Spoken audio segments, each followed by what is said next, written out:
Hello, Dave Robson. Oh, hi, Craig. This is Jonathan from Welcome Nurseries. Hello, Jonathan. Hi. Good to talk to you. Thanks for making the time out of your day to have a chat. I gather you spoke to Anna, was it yesterday or the day before? I think I spoke to Anna at the end of last week and we corresponded by email last couple of days. Oh, right. Okay. Fantastic. So let me tell you very briefly about us, and then maybe you can tell me a bit about your setting. I may just be repeating what Anna said on the phone, but so we're a group of individuals. My colleagues all worked for Asquith Nurseries, which was a very highly regarded group of nurseries until about 3 years ago. It was transferred over to Bright Horizons, and we're looking at interesting individual settings around the country. We've got 6 at the moment. We've got 3 in Essex and 3 in Lancashire, and we're looking for a few more. Hence the letter that you received, we're backed by Santander and Barclays, and we're currently speaking to a number of settings, really to understand what it is you want to achieve, and whether it's something that is achievable by us. So would you mind just giving me a little backstory to the setting? Was it you that started it, or did you buy it from someone else? No, I used to, my wife and I had a family business which is called, and we sold that there was 3 leasehold settings which we sold at the first part of last year. Okay. With the intention of selling up to buy into own it freehold. So we sold up, and then we started looking around, and we came across an NHS a community mental health building in, probably seen it, it's a massive red brick building. Yeah. So we bought that in October, and as soon as we bought it, a number of nurseries wanted to rent it from us straight away. Various. So we waited until around about December before making a decision as to whether we were going to open it or just rent it out. So we started refurbishing it towards the end of December, spent 3 months turning it from a dilapidated building into a really good quality nursery. Yes. So we have registration for 110. It's around about 6,000 square foot, completely refurbished top to bottom. And it's a really luxurious nursery for the area. I don't know if you might know right now, but it's one of these outer London luxury suburbs where people go, young professionals go when they have their children. Yeah. you know, actually, that's a pretty good assessment, I reckon. Yeah, so we've landed bang in a point where the Surrey Childcare Sufficiency Assessment said was desperate for demand would extremely outstrip supply in years to come. So we opened in. We hadn't opened on March the 30th, and by the Sunday night, which was March the 31st, we had 39 children registered, and then we didn't get offset until the 14th of April, and we opened on the 17th, and we now have around about 115 registered. Last week we invoiced 63 or 73, I can't remember. But anyway, so we invoiced around about £60,000, and we've also got about £11,000 of Surrey funding to come in the middle of October. And by Christmas we will invoice 100 sets of parents, and should turn over between £76,300 and £80,000.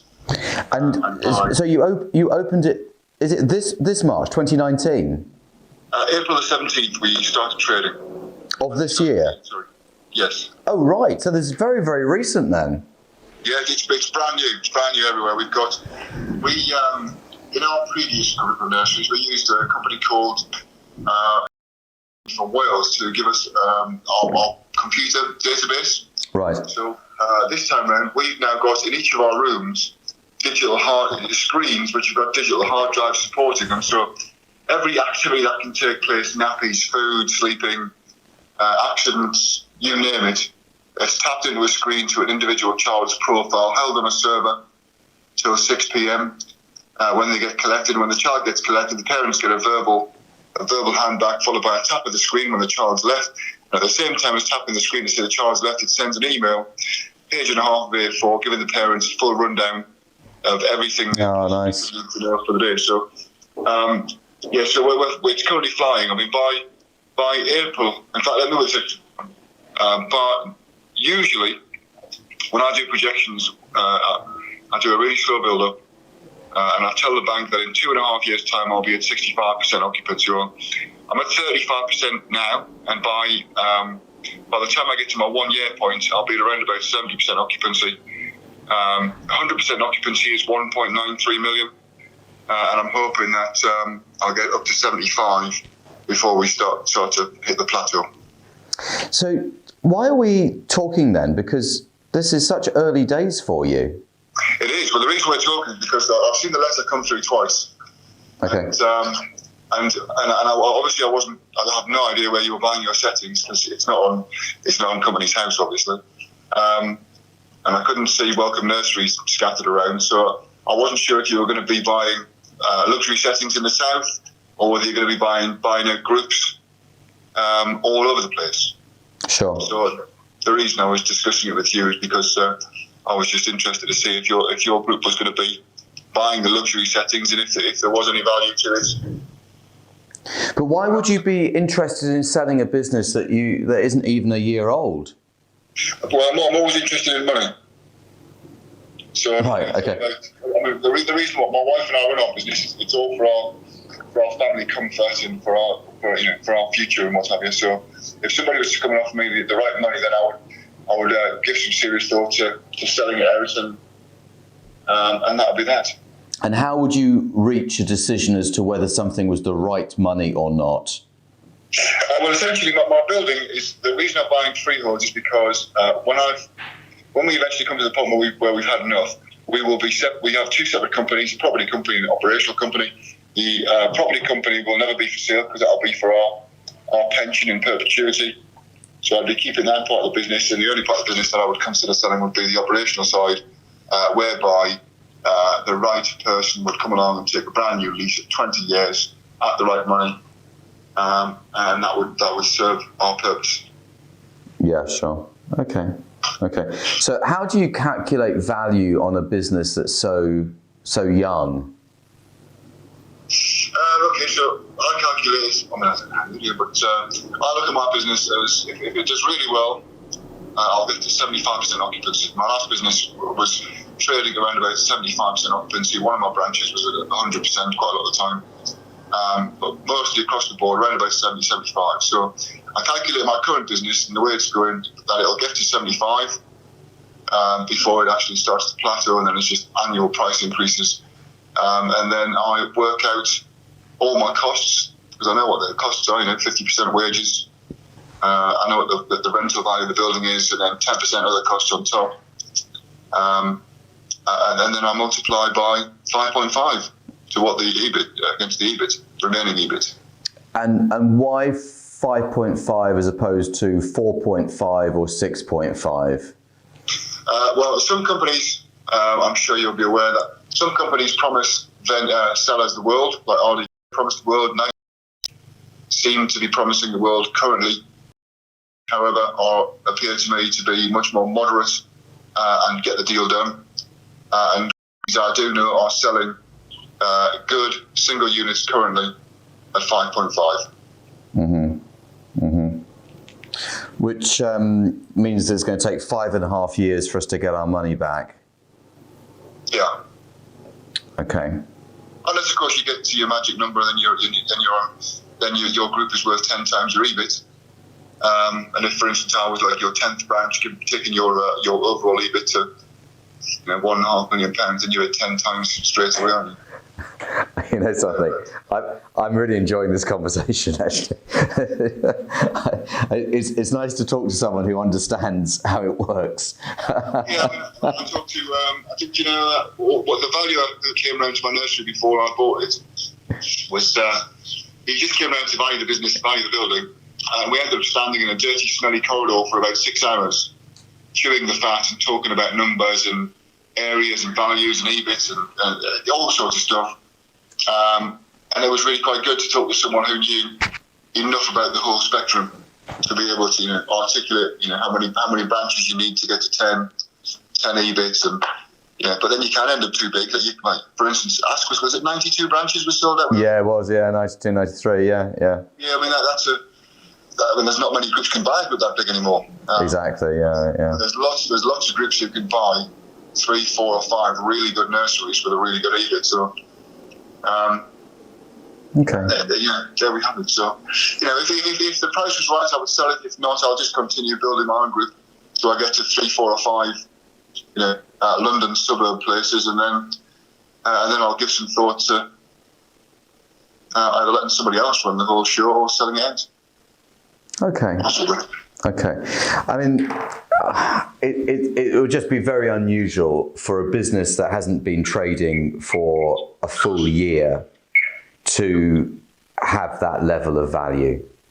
And I take on board everything that you've said, and I completely appreciate the area. I completely appreciate that there's demand. I completely appreciate it's newly refurbished. Absolutely all of those things. But it's a big ask to look for that sort of multiple on a business that despite everything looking good for the future doesn't have any track record at all. That would be my initial reaction. Yeah, that's okay. So I appreciate what you've done. I think you've done a great job. I think it's absolutely fantastic. I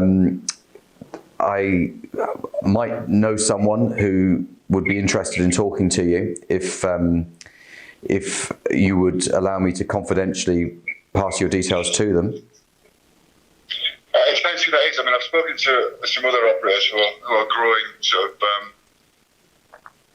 what I would call the exclusive executive end of nurseries, but depends who it is, really. I'm just thinking how I could do this. I completely understand you don't want me handing your details over to anyone. If it's somebody with more than 10 nurseries, then I wouldn't really be interested in selling to someone. I think I've excluded enough people that I don't want to do my business with currently. If I say I wouldn't want to sell to anybody with more than 10. Well, why is that? Why does that make a difference? No, because there's a few characters out there who I just would rather not do business with. No, this is a private equity firm. Oh, I see.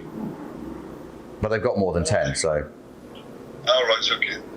Okay. No, all right. I don't know anybody who's a private equity firm, so I might be interested. It depends on, they might have a similar attitude to yourself. If you're buying, I suppose if you're buying groups in the Wirral of 3, you might be getting a group of 3 for maybe 5 times EBIT, mightn't you?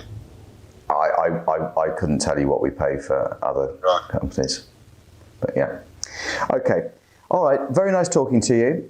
Thank you very much for your time. Congratulations on opening what's clearly a very successful setting, and I wish you luck. If you find yourself in the southeast, feel free to come by. I'm there 4 days a week. Okay. All right, Craig. Thanks very much. Yeah, feel free. We do nice coffee. Okay. Cheers, Craig. Thank you. Bye-bye. Bye. What a weird one. That is exactly why you don't want to be talking to someone who considers themselves to be an investor, because they know the value of everything and almost a little bit too clever for their own good. So good luck to him. I do think probably he will find someone who'll buy at that price. Probably a little bit less than that, but I think he will. Yeah, no, very interesting.